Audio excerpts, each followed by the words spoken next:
The Politics of Dignity by M. Ali Lakhani. From Olof Palme. For us, democracy is a question of human dignity, and human dignity is political freedom. From His Holiness Pope Francis, Message for the Lenten Brotherhood, 2014. Human dignity is the same for all human beings. When I trample on the dignity of another, I trample on my own. End quote. And lastly, from His Highness the Aga Khan, Columbia University, 2006. A passion for justice, the quest for equality, a respect for tolerance, a dedication to human dignity. These are universal human values which are broadly shared across divisions of class, race, language, faith, and geography. They constitute what classical philosophers, in the East and West alike, have described as human virtue, not merely the absence of negative restraints on individual freedom, but also a set of positive responsibilities, moral disciplines which prevent liberty from turning into license. And now we begin with the text proper. The Aristotelian proposition that man is a political animal rests on the view that human beings have a social interdependence and reasoning nature, which causes them, in the pursuit of the good life, to cooperate in matters of governance. Yet, beyond any rationalistic or expedient justifications, politics also rests on a more profound metaphysical understanding, which conceives of human beings as having a spiritual interdependence and supra-rational, compassionately intellectual nature, which causes them to pursue the common good as stewards of creation.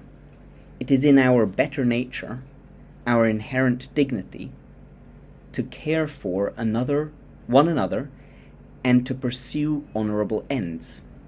To be true to one's humanity means to be aware of a shared sacredness, of a core ground of being which is the basis of all worth.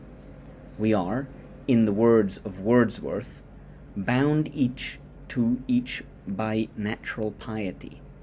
As the epigraph from Pope Francis suggests, it is by virtue of our unifying substance, our shared humanity, that our personal dignity entails respecting the dignity of all. This is the true foundation of our human rights, the mutual right to be cared for and to have one's dignity respected, and the corresponding duties attendant on those rights which, in religious parlance, are summed up in the law of loving one's neighbour and, in ethical parlance, in the Golden Rule. Dignity rests, therefore, on a foundation of inherent unity and goodness, of connectedness and caring. This is the basis of what can be termed the politics of dignity. Politics ennobles when it elevates human dignity. If it ceases to adopt the lens of inner worth, it risks losing its moral compass and, as Saidi states in his famous Bani Adam verse, undermining what it means to be human. By focusing simply on external elements around which special interests and group identities coalesce, politics can become more tribalistic than humanistic. Without dignity, liberalism, for example, can devolve from protecting the freedom inherent in humanity to simply a way of justifying individualistic or narrow interests over the common good.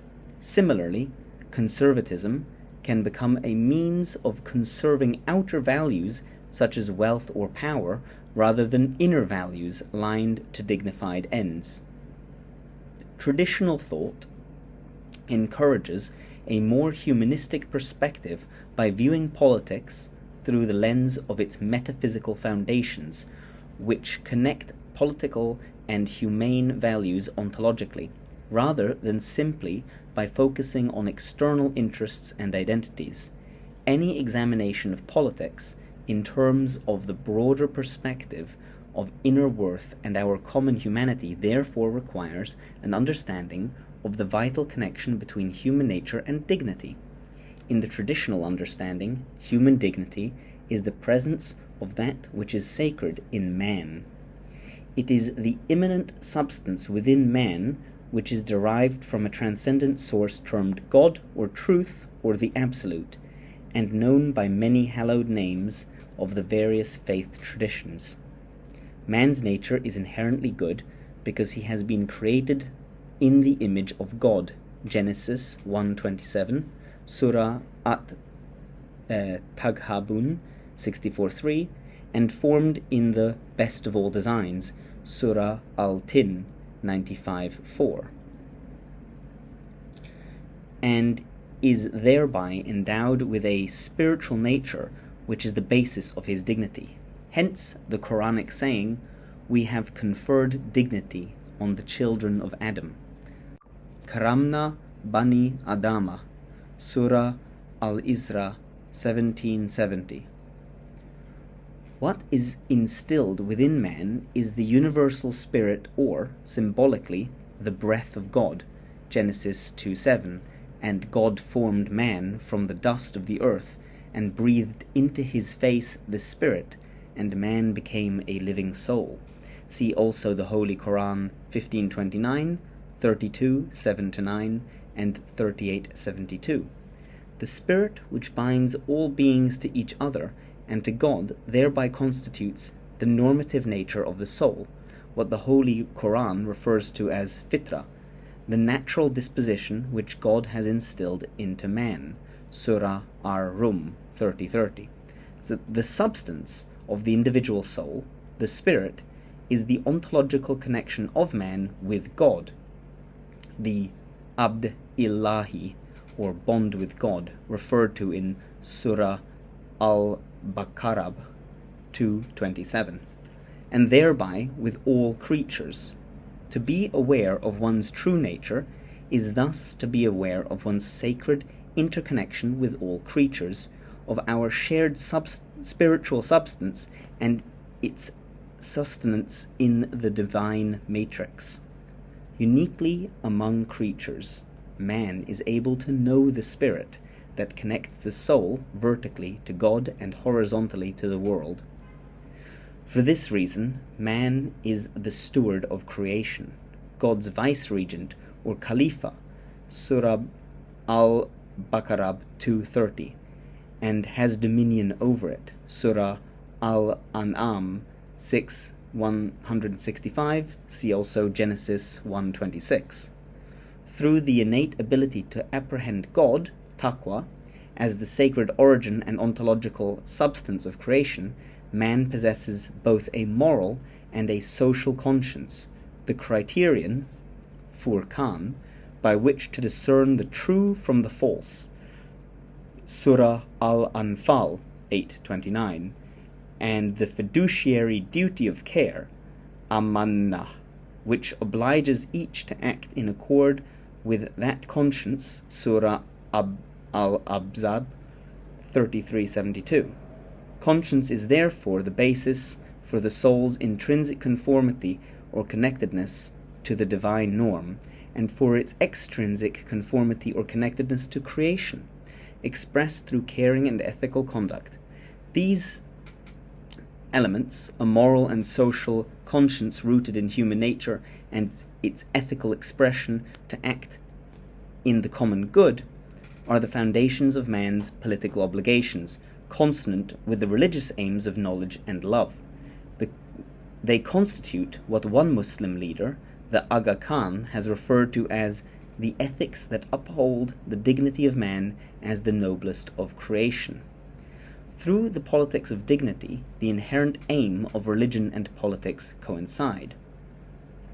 While religion is concerned with the salvation of the soul, it is also concerned with ethical human behavior, because, for the soul to merit salvation, its conduct must be dignified, conforming it to its spiritual nature.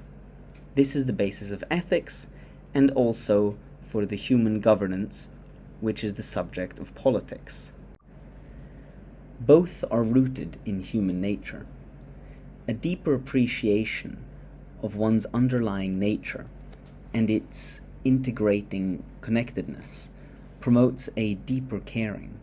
Just as knowledge can lead to empathy, so self-knowledge can lead to enlightened conduct, an idea reflected in Polonius's advice to Laertes in Hamlet, that by being true to oneself, one cannot then be false to any man. In theological terms, as our love for God deepens, so our love for our neighbor expands. The central praxes of religion are therefore knowledge, knowing the real from the unreal, and love, merging with the real. In Islam, for example, the doctrine of discernment, that the soul is one with the transcendent spirit, is found in the first part of the Shahada. There is no reality but the real, and its concomitant ethical implication that the soul's perfection lies in the prophetic archetype of the spirit is exemplified in the second part of the Shahada. The Logos, Muhammad, is the spiritual model of reality. Muslims are therefore required, first, to cultivate a sense of the sacred through faith, Iman, second, to conform the soul to its integrating reality, the spirit, through submission, Islam, and third, to reflect its spiritual resplendence through virtuous behavior, through beauty and virtue, Ihsan. Although the politics of dignity requires an inner alignment with its sacred foundations, the conditions of modernity do not permit any overt alignment between politics and religion, nor is this necessary. Centuries of history have validated the need to institutionally separate church and state, and have raised legitimate concerns about reducing politics, or religion for that matter, to theocracy. What is needed instead is an inner alignment, a focus on humanistic values in line with sacred principles of connectedness and caring, of a human ethics, of honorable living and acting in the common good, with a focus on the sacred link between human nature and human dignity as the foundation of political rights and responsibilities. In short, a sense of the sacred. Here, the faith traditions have something valuable to offer. While religions are not themselves exempt from tribalistic theological disagreements, their core teachings are universal and perennial. They emphasize man's common humanity founded in dignity, the need to guard one's God-given humane nature from moral corruption, to situate freedom and equality within the normative bounds of dignity, and to honor political pluralism in ways that meld hierarchy and harmony within those bounds. We will briefly touch on each of these. First, integral humanity. Tradition teaches that there is a vital link between integrity and dignity, whose loss undermines our common humanity. The humane bond on which the politics of dignity is based is central to the teachings of faith. Religions emphasize that there is a sacred and unifying core within reality, as can be seen, for example, in the Hindu teaching Tat Tvam Asi, that art thou, and in Islam in the Quranic concept of Tawheed, or metaphysical oneness. Existential illusion impedes the integral vision. This is the concept of Maya, or separative refraction, in Hindu and Buddhist terminology, and Ghafla, or forgetfulness, in Quranic terminology. This disjunctive vision is experienced as a fall in a cognitive schism, which gives rise to a concomitant moral crisis. The cognitive schism is evoked, for example, in the biblical metaphor of the two trees of Genesis, the tree of life, representing integral vision, and the tree of knowledge, of good and evil, representing fragmented vision. The traditions caution against the loss of integrity through illusion or corruption because of a sense of disconnection leads inevitably to a loss of humanity characterized as sin or moral decline. Related to this idea of illusion and forgetfulness is that the centrifugal influences of modernity, of accelerating change and peripherality, themselves exacerbate moral degradation and disintegration, so that, in Yeats' famous phrase, the center cannot hold.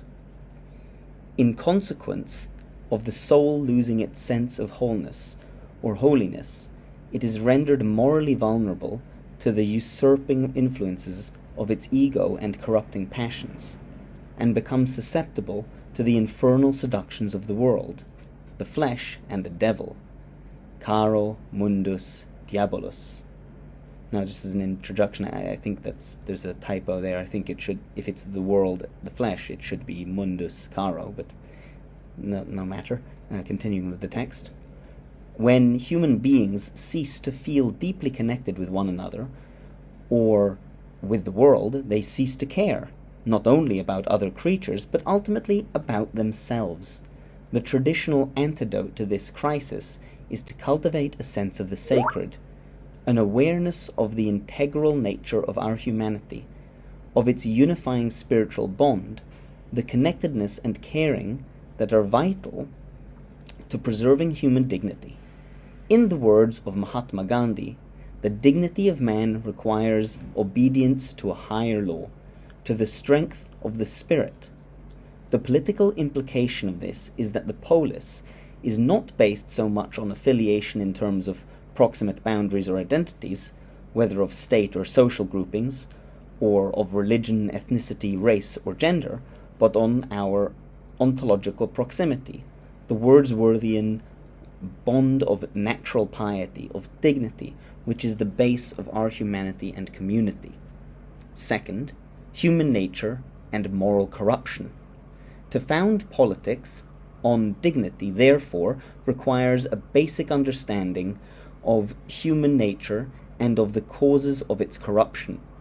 Political philosophers speak of human corruptibility and the need, therefore, for political restraint.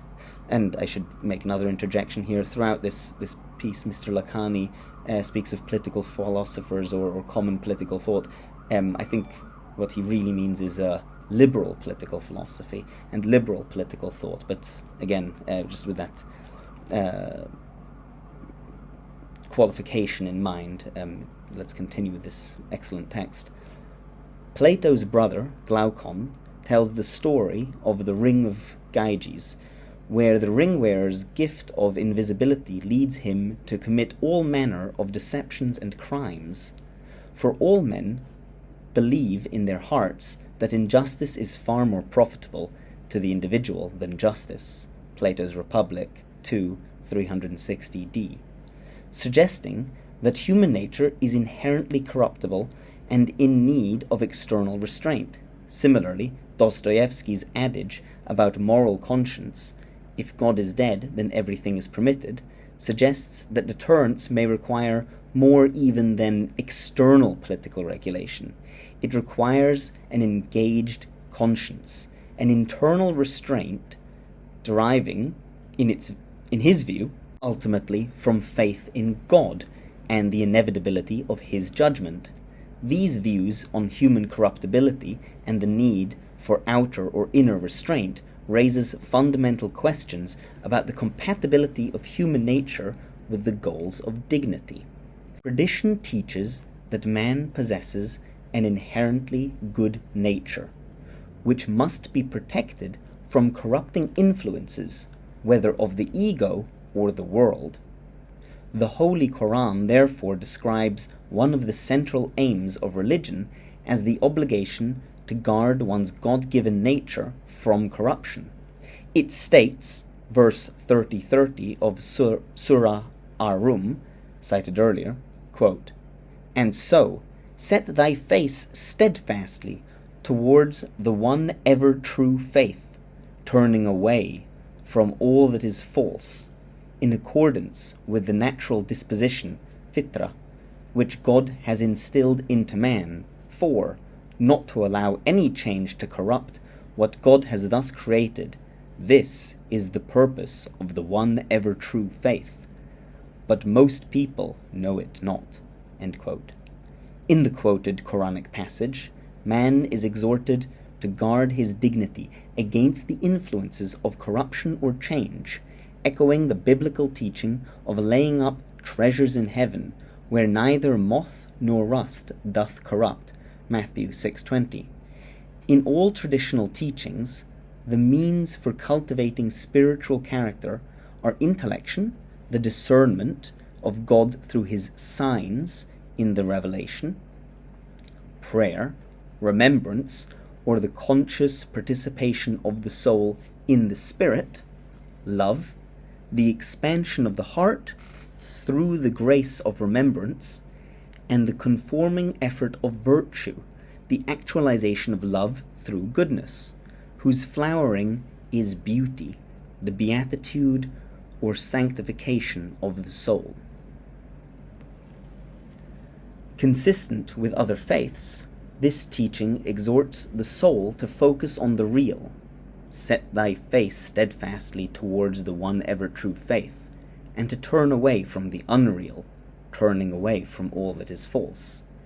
This traditional teaching is echoed in the Hindu prayer, "Lead me from the unreal to the real," Brid ad Aranya Aka, Upanishad 1:3-28, which, through the soul's prayer to be led by the Spirit, also underlines the need for the soul to be receptive to the Spirit's grace. Therefore, traditional teachings distinguish clearly between the higher spiritual self and the lower psychic self. In the former case, the soul is receptive to the Spirit, willing to be guided by it, and to identify with its normative nature, the natural disposition which God has instilled into man. In the latter case, the soul is refractory and opaque, led by its whims and desires. Both aspects, animus and anima, spirit and psyche, are present in man. Hence the scholastic dictum, "Duo sunt in homine," there are two natures in man. The importance of this distinction relates to the political understanding of selfhood and its dignity. Dignity is an attribute of the higher self by virtue of its spiritual substance, and of the lower self only to the extent that its individuality, those unique qualities and attributes that each individual creature is clothed with by the grace of God, reflects and conforms to the substance of the higher self. Spiritual conformance is therefore essential to preserving the dignity of the individual.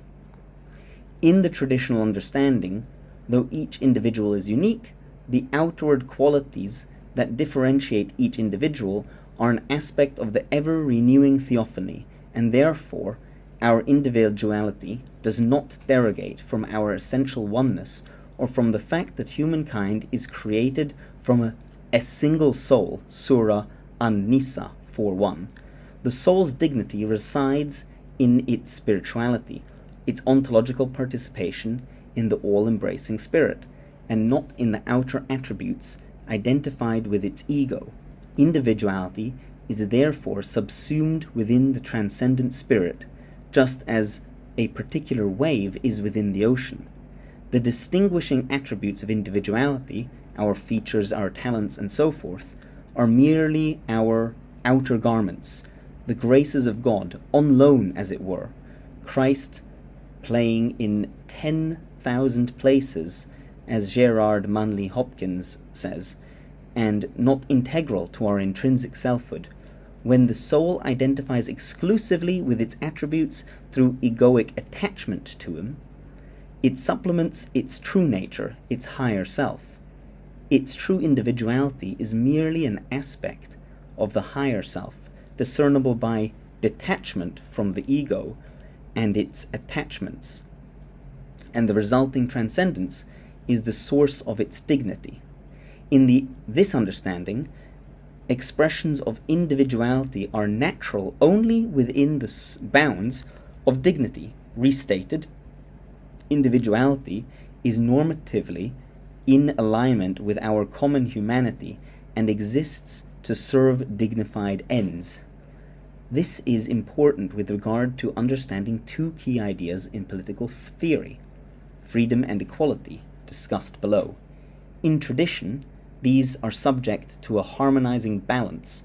The Quranic Mizan, Surah Ar-Rahman 55:7-9, the normative limit of the nature which man is prescribed from corrupting. Any transgression of this limit is not individuality, which is normatively associated with pontifical man, the bridge between earth and heaven, but individualism, associated with the Promethean man, who is subversive and defiant of the norms of heaven. Third, freedom and equality as aspects of dignity. Most political theories focus on freedom and equality as key political ideas, which are also core values of dignity. But if disconnected from their ontological source, freedom and equality in fact undermine human dignity. A brief discussion will illustrate the point. The human condition is characterized by a tension between interdependence and independence, and their disharmony can erode the foundation of dignity that is vital for a healthy political culture. People want freedom, yet live in a world of limitation where individual freedoms and their putative rights must coexist with those of others, based on the principle of equality. Freedom exists in tension with itself, as well as with equality. These tensions derive, first, from the fact that, by its very nature, freedom opposes restraint, and therefore one's own freedom can oppose that of another. Plural freedoms also imply plural rights, and these can clash. Thus, one person's freedom of expression may offend another's freedom of religion. This raises a question about whether there is a pluralistic basis for harmonizing clashing rights and freedoms. Second, unbridled freedoms feed on themselves and tend towards their own destruction. This raises a question about the extent to which freedoms call for regulated restraint, and whether there is an objective basis for such restraint. Third, transgressive freedom opposes the dignity which is the bedrock of both freedom and equality. This raises a question about the essential meaning of human dignity, its relationship with equality, and its compatibility with freedom. And fourth, equality too can be transgressive where it seeks to homogenize society, or where consensus ousts principle and compromises dignity. This raises a question about the criterion for political authority, whether it is a matter of consensus or of principle, and if the latter, there is a need to define the relevant governing principles. The four basic questions, concerning pluralism, objectivity, dignity, and authority, are interrelated and center on a metaphysical understanding of human nature, outlined earlier, and on placing the normative bounds of freedom and equality in dignity. Modernist values have lost sight of the sacred as the foundation of dignity, and are therefore characterized by a loss of verticality. This can be seen in equality's reductive egalitarianism, which is skeptical of hierarchy and pluralistic authority, and in freedom's penchant for individualism. Liberalist excesses, if not tolerated, are often simply countered by imposing norms which, though they might compel social order, are inimical to the political good. Where rulers seek to restrain individual behaviors through public regulation, there is a risk of their undermining freedom, individuality, and human dignity. Both over-regulation and under-regulation can lead to undesirable outcomes. Too little regulation for the sake of preserving freedom can have the effect of licensing its excesses, while too much regulation for the sake of a homogenizing egalitarianism, can erode dignity by promoting the erasure of individuality.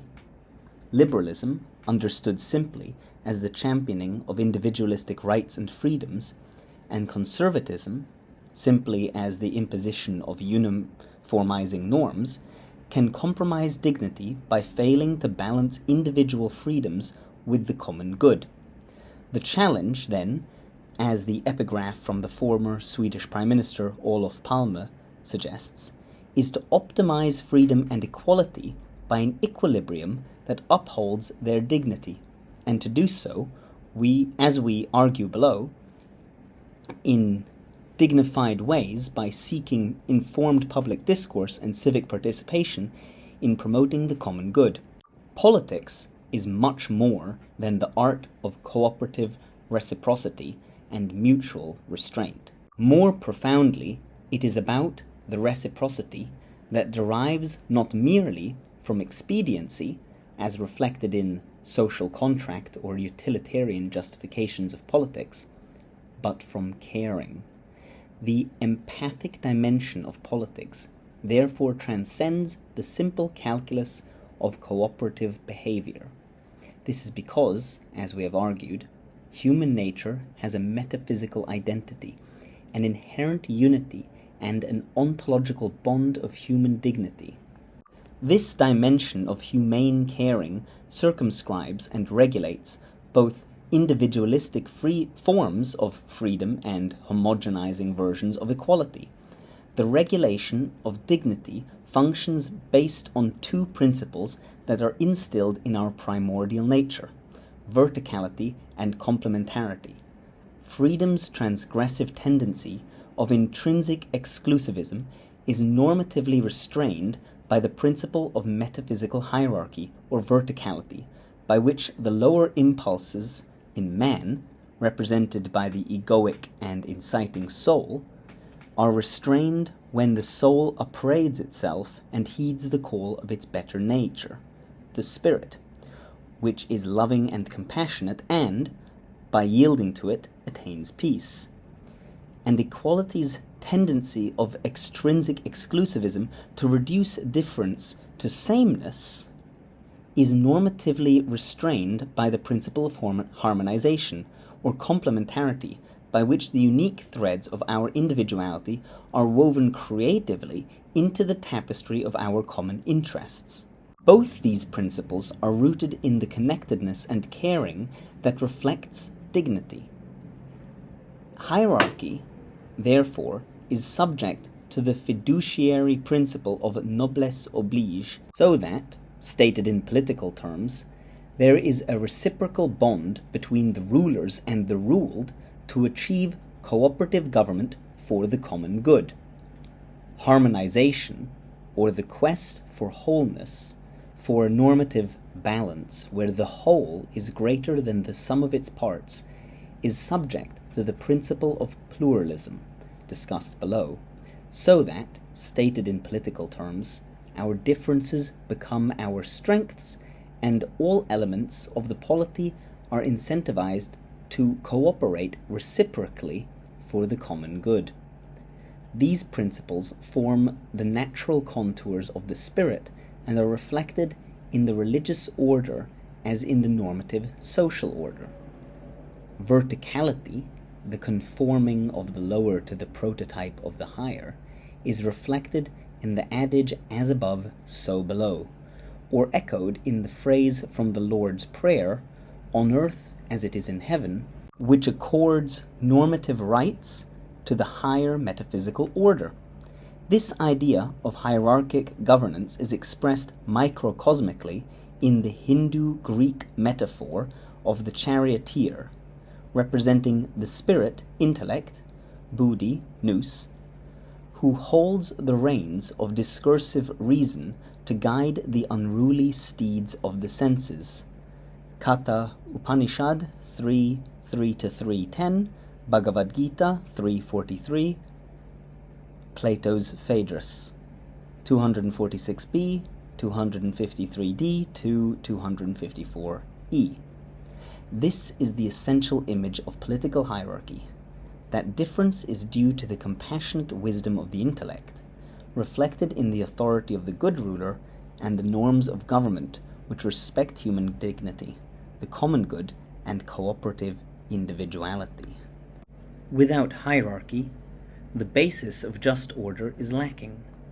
In the words of Shakespeare from Troilus and Cressida, "Take but degree away, untune that string, and hark, what discord follows." Equally important to good order is reciprocal harmony.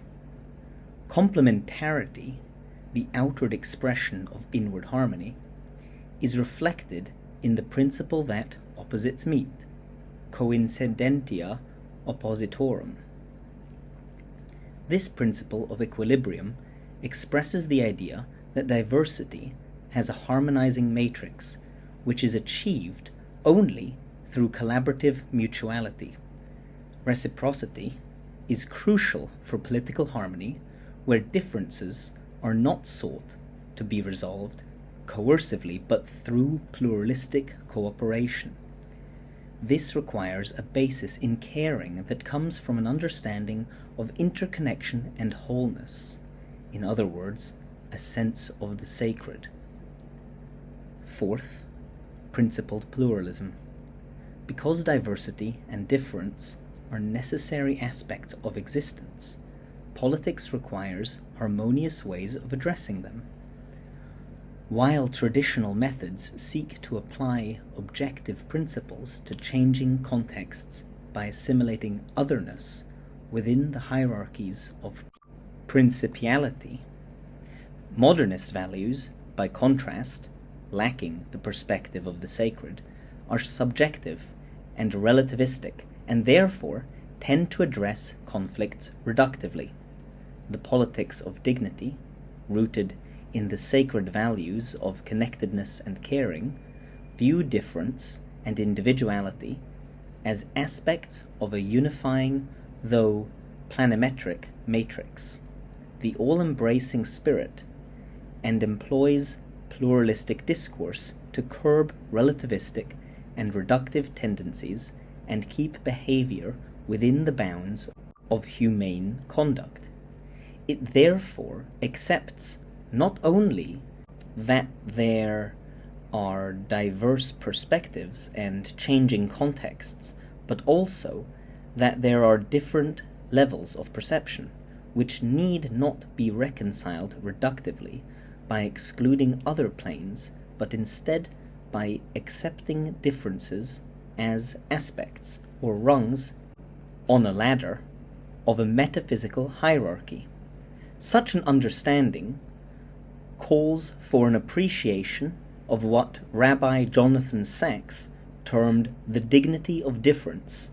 In view of that mutual respect, it also calls for a pluralistic dialogue among different viewpoints, and a quest for harmonizing intellectual principles rooted in the ethics of dignity. While metaphysical principles may be universal, their application in different contexts may vary and may even appear outwardly contradictory. Often the understanding of a principle's particular application will be a process of context-based discovery through engagement and dialogue. The politics and ethics of dignity therefore call for dialogue through which intellectual principles reveal themselves through creative applications in specific contexts. The praxis of pluralism as a process thus requires the engaged and informed civic participation in political life of diverse stakeholders so that their respective interests can be represented, heard, and, through creative engagement, harmonized. This requires mutual seeking and patient conversation rather than the push to convert or coerce. Above all, it requires a commitment to the common good. This is vital for the functioning of a sustainable democratic process. Gilbert K. Chesterton once astutely observed, "When people begin to ignore human dignity, it will not be long before they begin to ignore human rights." The politics of dignity requires the assurance of integrity as the foundation of human rights, because having a right is based not on a relativistic claim to entitlement, but on being right, and therefore on the ontology of truth. In other words, a human right is based on the common humanity that constitutes our inner worth, and, for the sake of dignity, the assertion of a right requires, as we have argued, a process of consultation and persuasion, of public conversation guided by rational and considerate discussions, to internalize societal norms rather than having recourse to coercion to resolve conflicts, or to imposition of non-internalized laws from above. A normative politics is also incompatible with political indoctrination, media manipulation, or mass distractions from below, which impede integral freedom. Where societies are subjected to undue influence, they will lack the political autonomy or conditions for meritocratic participation necessary for political legitimacy and sustainable social cohesion. While it may be easier to compel behavior or appeal to self-interest to achieve political goals than to advocate the common good, this will inevitably lead to the decoupling of politics and dignity, and when politics is deracinated and operates primarily on the basis of self-interest, even aggregated self-interest, as in the case of democracies, instead of promoting dignity, it will tend to degrade society as a whole. It will become tribalistic and polarized, conflating rights with entitlements that are divorced from the common good. It will empower special lobbies coalescing around narrow interests and exclusivist identity politics instead of around humanistic ideals rooted in dignity. At its worst, it will abandon dialogue and decency and the goals of honorable living, and inevitably devolved into polarized conflict. We have argued that politics must be wedded to human dignity. It must look beyond self-interest to the broader welfare of one's neighbor, of those with whom one is privileged to share this world. For the sake of human dignity, one's concern for the betterment of one's own life should be expanded to seeking to better the lives of all. Through mutual empowerment, the sharing of wealth to promote honorable living, fair access to resources and opportunities, and for sustainable material, social, environmental, and spiritual uplift of all. While we are far from advocating simplistically reducing politics to religion, which, as we have stated, can sometimes exhibit the same deleterious symptoms as deracinated politics, we should remember that both politics and religion have a common foundation in the sacred values that bind them, of connectedness and caring, of human kinship, and the ethics of dignity. If you value my work, I'd be most grateful if you would like, subscribe, leave a comment, and share this video with anyone you think might be interested. If you would like to support me in working on this project, I'd be deeply thankful if you would consider becoming a regular supporter through Patreon or making a one-time donation through Ko-fi. Links in the description. If you do subscribe, please remember to hit that little bell icon, because otherwise YouTube won't inform you when I upload new videos. If you'd prefer to read my essays over the video format, they are all available in written form on Substack. Link also in the description.